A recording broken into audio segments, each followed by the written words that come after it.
écoutez, aujourd'hui dans cette petite vidéo, on va parler de quelque chose qui peut être, c'est assez rare, mais ça peut arriver. Et je peux vous dire que quand ça arrive, c'est vraiment pas marrant parce que si c'est vous qui arrivez en deuxième lieu, ça va prendre du temps. Quand vous faites construire en mitoyenneté, donc vous avez, donc j'ai fait la vidéo sur le droit d'échelle, donc ça ok, vous l'avez vu, ça il n'y a pas de souci. Par contre on va parler d'un plus gros souci. Moi je l'ai vu avec des clients sur un mur de clôture et sur un mur de maison. Donc un mur de maison c'est vraiment ennuyeux. C'est quand vous arrivez, que vous allez vous mettre en mitoyenneté, qu'il y a déjà une maison de fait, et que là vous vous apercevez que le voisin a fait ses fondations une partie chez vous, et que vous aussi vous voulez vous mettre en mitoyenneté. Donc là c'est le bordel.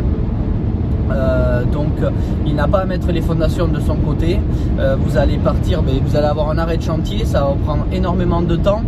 Donc si vous achetez un terrain et que vous voulez mettre en mitoyenneté, il y a déjà une maison en mitoyenneté, moi je vous conseille de faire passer votre terrassier qui vienne avec une pelle, pas la mini pelle, surtout pas, avec la pelle, descendre au moins, il faut déjà descendre en dessous de 50 cm parce que nous avons le hors-gel.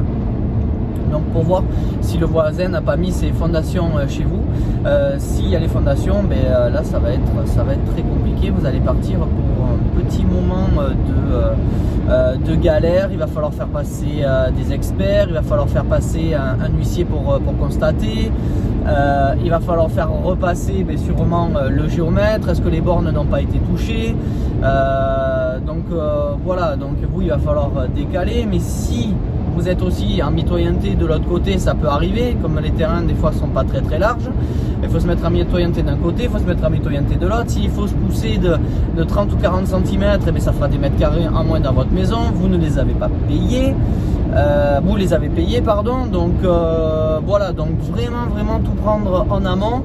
Et si un jour vous avez votre terrain qui a personne et qu'ils viennent faire construire et que vous allez faire construire, il va falloir être là tous les jours quand ils vont faire les fondations, pour qu'ils respectent bien, qu'ils grattent pas au milieu et mettent les fondations, parce que qu'est-ce qui va se passer? Peut-être qu'au niveau en haut on va être bien, mais sauf que une fois qu'on remet la terre devant, mais les fondations, le béton et les treillis soudés seront dessous, et que quand vous allez venir vous mettre en mitoyenneté, que la mini pelle va arriver, vous allez arracher les fondations du voisin, et pourtant il est en tort. Là ça va pouvoir chiffrer assez sévèrement.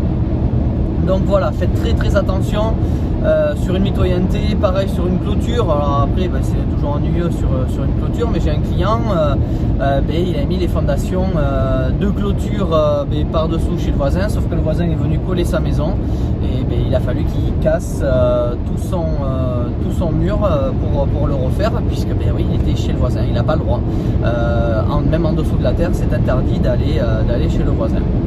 Donc voilà, faites très attention. Si vous avez des questions, je suis là.